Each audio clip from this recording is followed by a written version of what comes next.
If you walk the streets of Harlem, New York in July, you will likely experience what some have described as the longest week in the world, Harlem Week.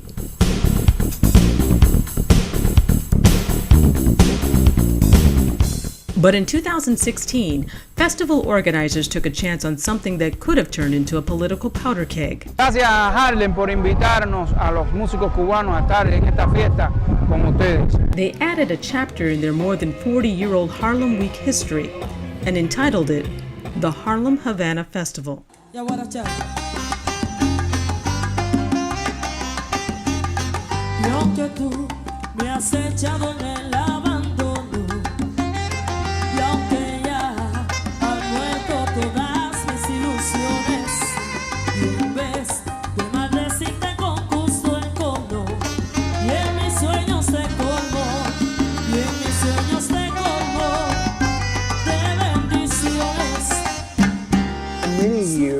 We've had conversations with Harry Belafonte. Harry Belafonte used to go back and forth to Cuba.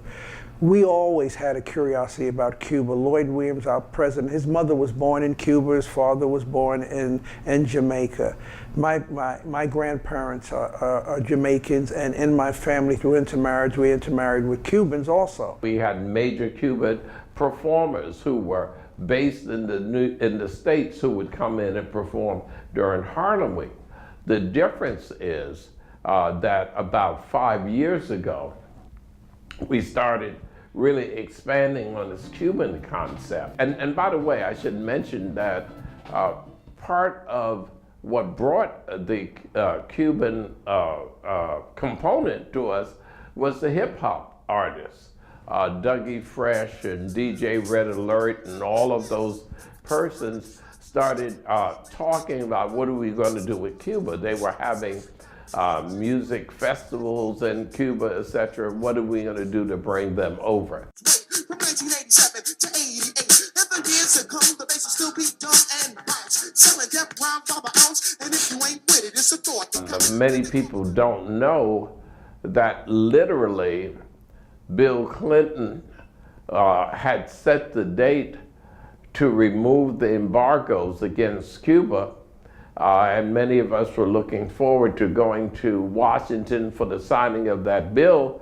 And what happened, ironically, was Monica Lewinsky.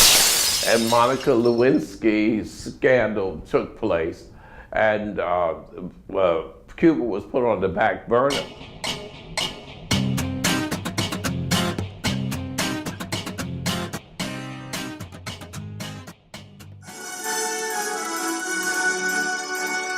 It is history in the making. President Obama is about to land in Cuba. Here comes the President of the United States and his family. He's about 30 steps away from touching down on soil that many felt an American president would never touch on. I don't think anybody watching this in Cuba isn't moved, and probably a lot of people in the United States. When President Obama visited with Cuba on his last trip to Cuba, and he had a congressional delegation with him, our Congressman Charles Rangel, was there because Congressman Rangel was planning on going to Cuba during the same time with our delegation from his community. And so the president said, but Charlie, I need you because you always advocated for lifting the sanctions. So I want you to be part of my delegation, and your delegation is coming the next day, and we could all be there together. Excuse me, and that's what happened. When we went to Cuba to talk about this festival concept, I will not forget that as we sat in the office of the Ministry of Tourism and Education, the minister was listening to what we were saying, and I wasn't quite sure what I was picking up. I knew it was positive. And at the end of the conversation, he turned to us and he asked that his associates bring all of us some drinks. And he had a toast. And he said, Harlem Havana magic. Harlem Havana magic. And he said the connection of the two H's, it's going to happen. And he said, you can rest assured that I will work to bring this about, because we have known Harlem for all of our lives, okay? And it's important for Harlem to know Havana. It was just, it was a very uplifting and spiritual moment for all of us. And as we looked at each other, as we sat around the table, we felt a kinship with Cuba. We had conversations about some of the historic activities around Fidel Castro in Harlem and what it meant, and how they still know that the president of Cuba could not be a part of residing in a hotel downtown, and decided to make the trek up to Harlem. And he said, I want to meet Malcolm X, I want to meet your leaders, and I want to be with my people.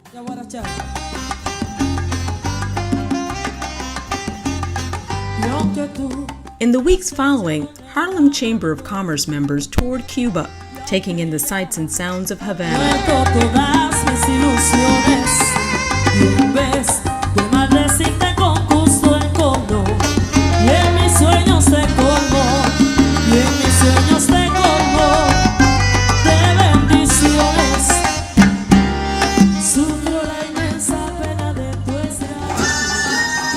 They were looking for talented musicians, dancers, artists, and great cooks like international chef Luis P. Hernandez to showcase at Harlem Week.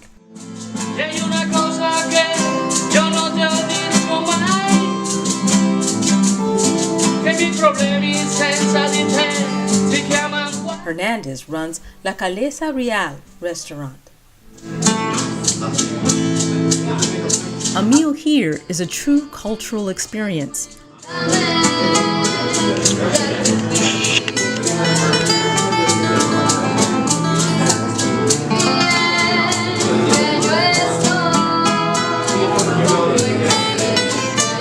Here, Hernandez trains students to become new chefs, and although he did not come to the U.S. as a Harlem Chamber guest, he made it clear, when it comes to festivals, Cubans love their food. Bueno, nosotros como Federación Culinaria y como restaurante estamos rescatando la cocina cubana como prioridad.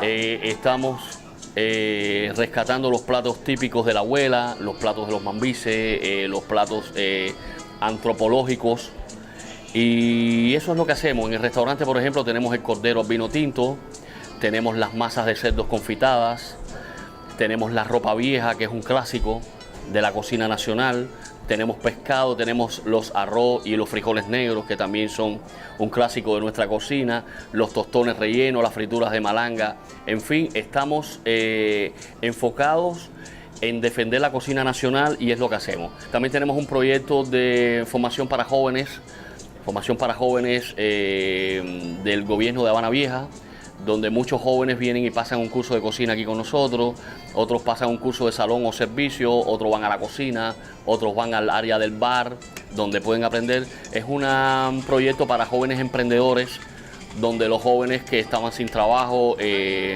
nosotros los apoyamos para las personas que se interesan por el tema de la cocina.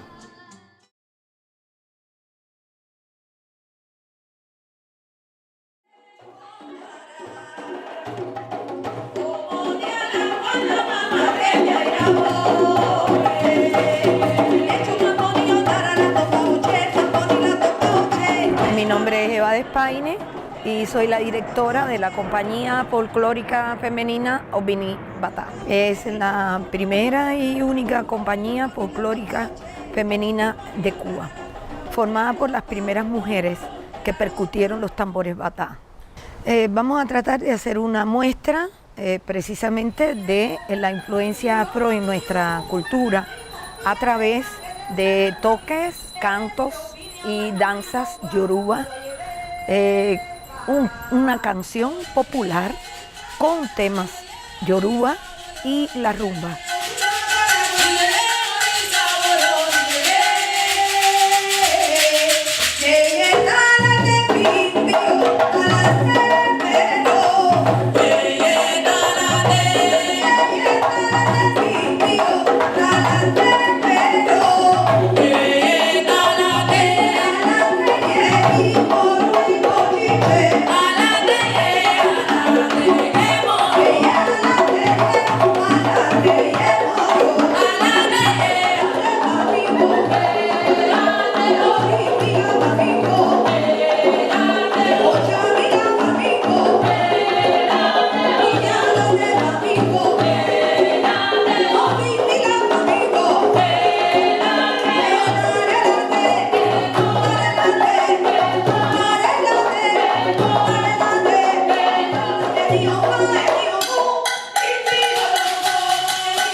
no ha cambiado. O sea, dentro de la religión, las mujeres no pueden tocar los tambores batá. La orquesta de tambores batá, la sacó de su ámbito religioso para exponerlo de manera cultural. Es entender actualmente la diferencia entre un campo religioso y un campo artístico. Aún en Cuba ahora se están dando pasos para que las mujeres también puedan consagrarse religiosamente al tambor.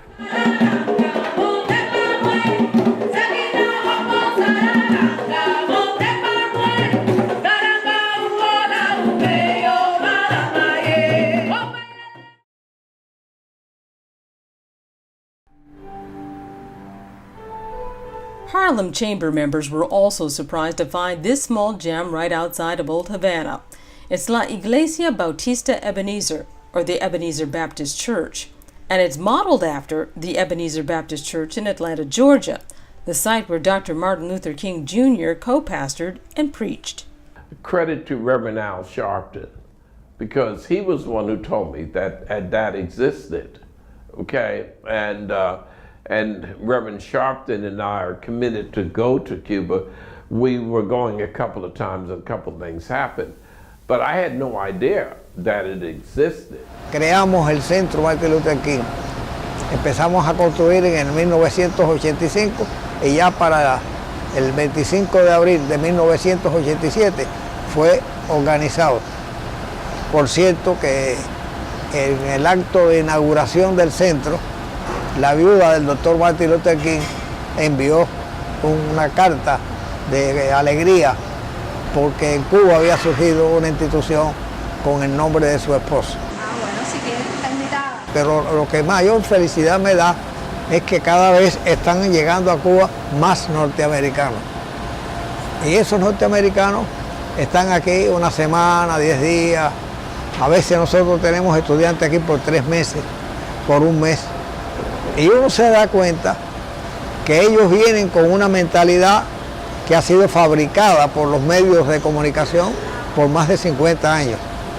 Entonces, cuando llegan a Cuba se dan cuenta que los problemas son de otra naturaleza y que no coinciden las cosas que le han dicho con lo que ellos están viendo en nuestro país.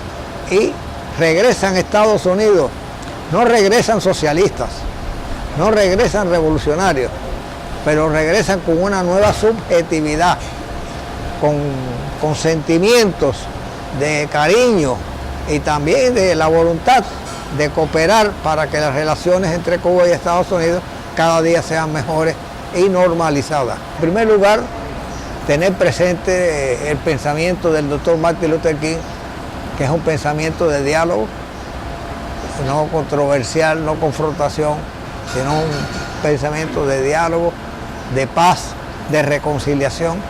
Yo creo que es muy importante que el pueblo norteamericano esté consciente en este momento de la necesidad de promover en ambas partes el encuentro pueblo a pueblo con un espíritu de paz, un espíritu de reconciliación, de respeto y de cariño como se está dando.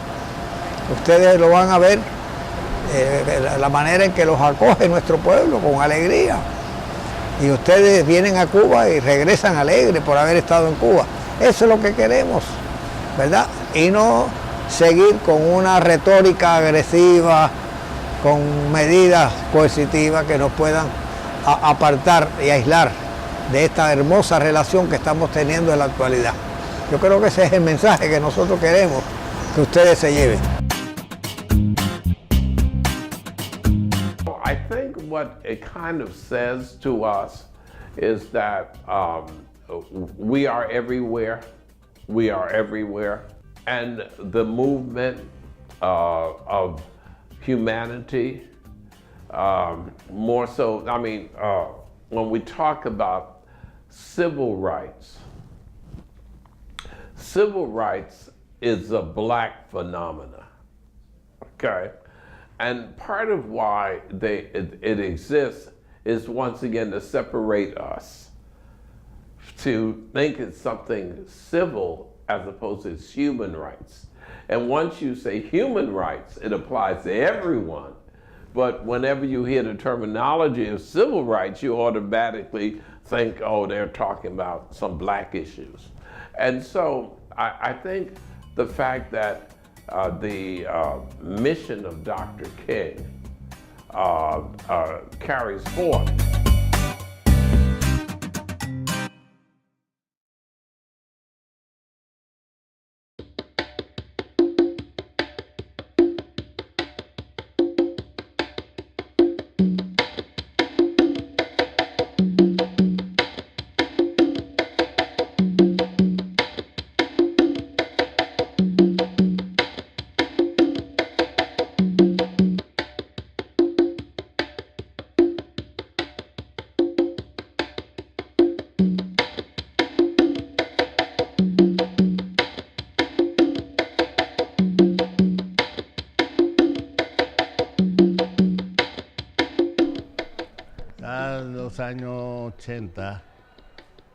En los años 80 yo descubrí un procedimiento del grabado, que es una técnica muy contemporánea que se llama colagrafía. Esa colagrafía es especie de un collage, que se funden muchos materiales, como lienzo, madera, en fin, tintas que hacen posible esta textura con mucha riqueza de color, con mucha riqueza de frotado, con mucha riqueza de volúmenes que dan esta posibilidad.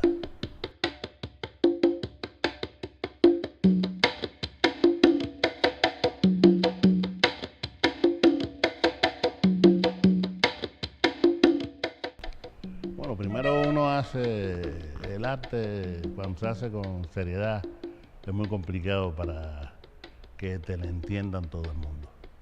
Yo creo que yo en ese sentido he sido privilegiado, porque la gente en Cuba reconoce mi obra, la gente simple le gusta lo que yo hago, porque también se sienten reflejados. Yo, como te dije, utilizo mucho el ser humano.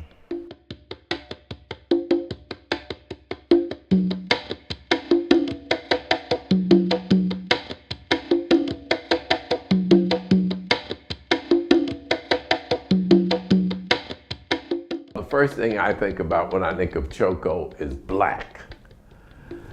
Now that's important because history. When Fidel Castro started his revolutionary movement, he was thwarted and thrown in jail. A lot of people forget history. When he came out of jail, one of the first persons he met was Che Guevara. And his advice to Fidel Castro was, if you really want to have a successful revolution, go to where the Africans are. And the Africans in Cuba, which were of course the darker skinned Cubans, were mainly in the other provinces of Cuba. And here's what happened.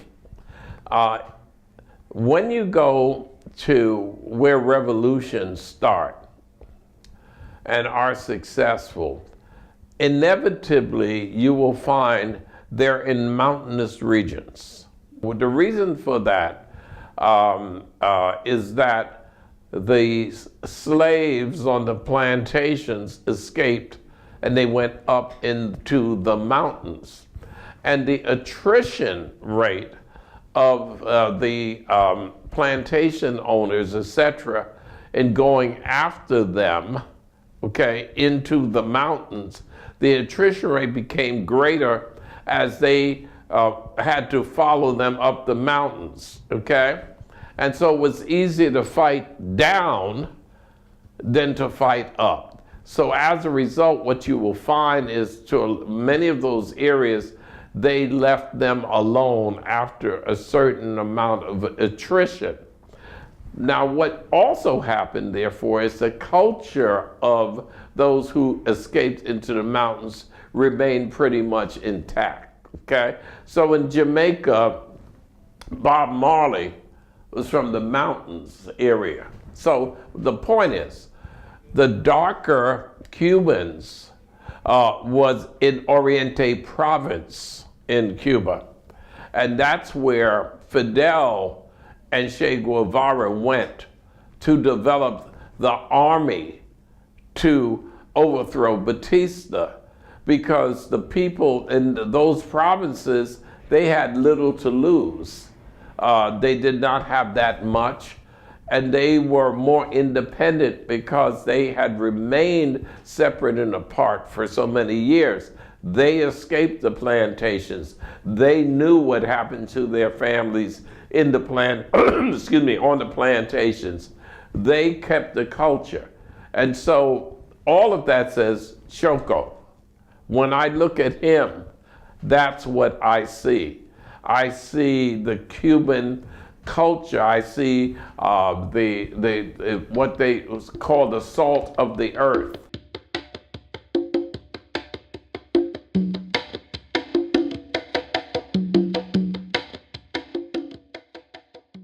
And there is no shortage of inspiration and artists in Cuba, whether it's the small art studios on the streets of Old Havana or new places like the Art Factory. Here, Harlem representatives met experienced and new artists willing to share all types of artistic inspiration.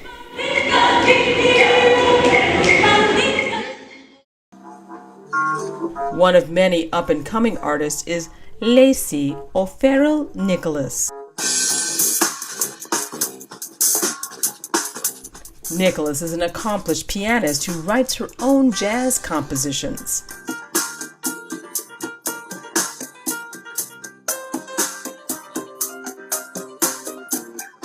She also recently began painting and sketching art designs inside a studio.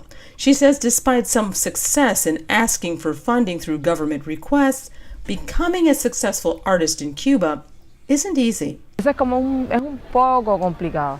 Es un poco complicado. Yo he tenido bastante suerte, puedo decir.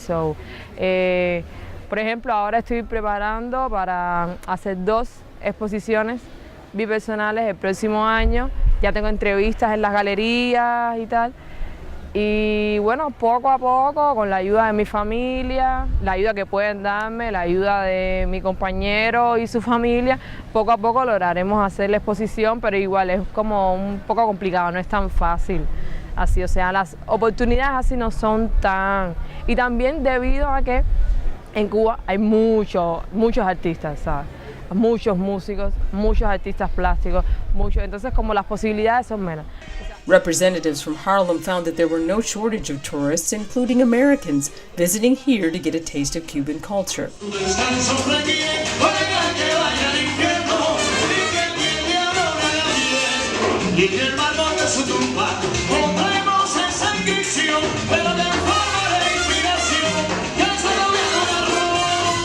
Professor Ada McKenzie, Caribbean historian. Why do you think that Americans are so attracted to going to visit? I think it begins with the fact that Cuba has been off limits for so long, and there's always the allure of the forbidden or the unknown. So Americans are very curious about Cuba because it's been something that's been on our radar for many years, but it's also been just out of our reach. Cuba has really pushed the arts and put resources into developing young people in all areas of the arts. That would be performing arts, as well as visual arts, as well as film. So tourism, for better and for worse, is one of the main sources of revenue in the Caribbean as a whole. So it's not just Cuba, it's the entire region. Now, Cuba, at the same time, is distinct from a lot of the other Caribbean nations in the fact that they have, for example, made tremendous strides in medicine. And Cuba actually sends doctors to many parts of Latin America. And of course, we haven't even gotten to music yet. So music is also a huge part of the Cuban heritage. And if you're interested, or if you enjoy salsa or timba, which are contemporary forms of music very popular there. You can hear live music, and so there's just so much to do and take in artistically. So I would say between the arts and the history and the politics, there's a lot to do and appreciate in Cuba, and I think that's the reason why Americans who have the opportunity to go should definitely go.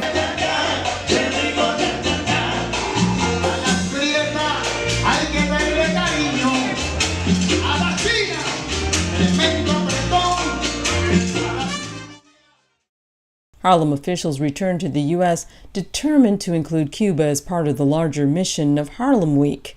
It's a mission, they say, started in the 1970s.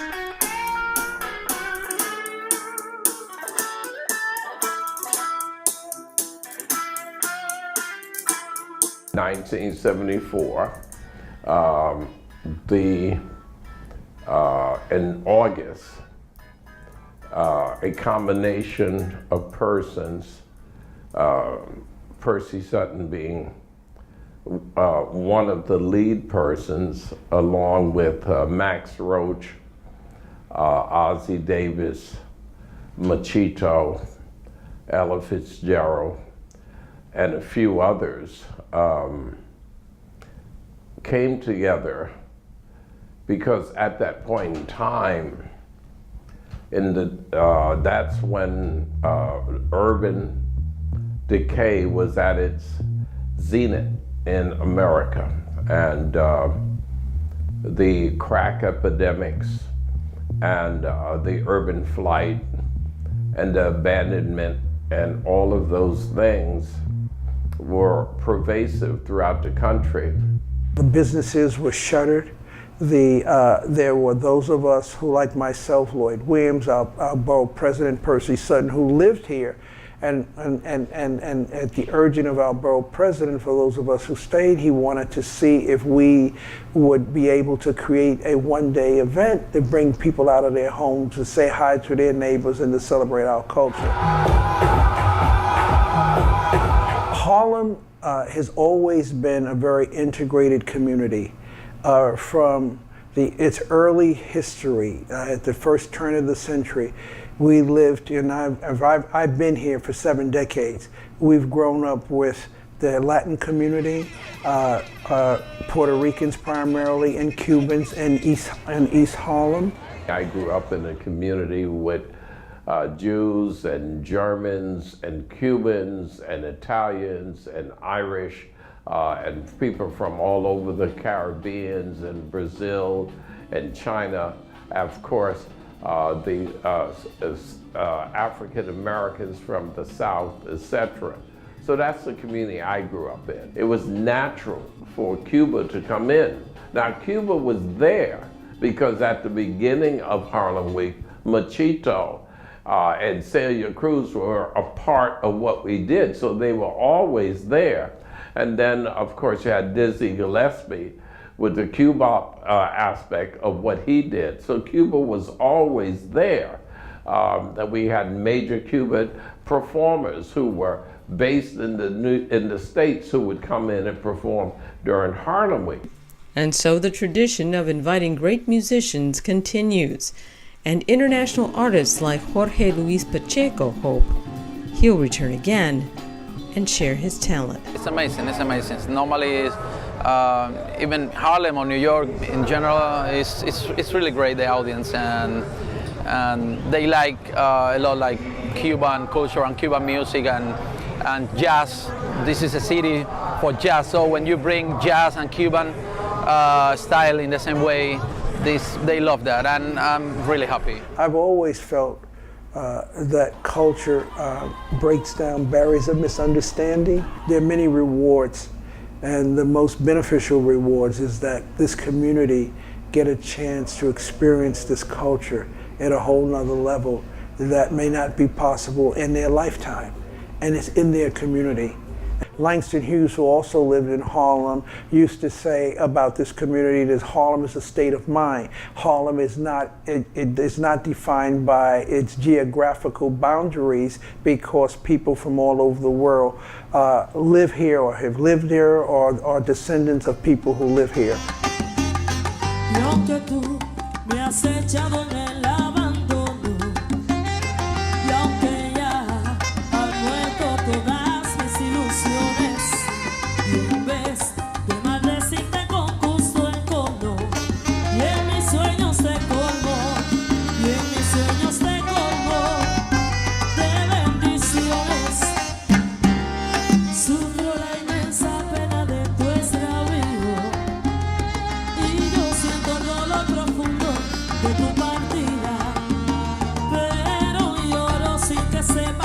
que ella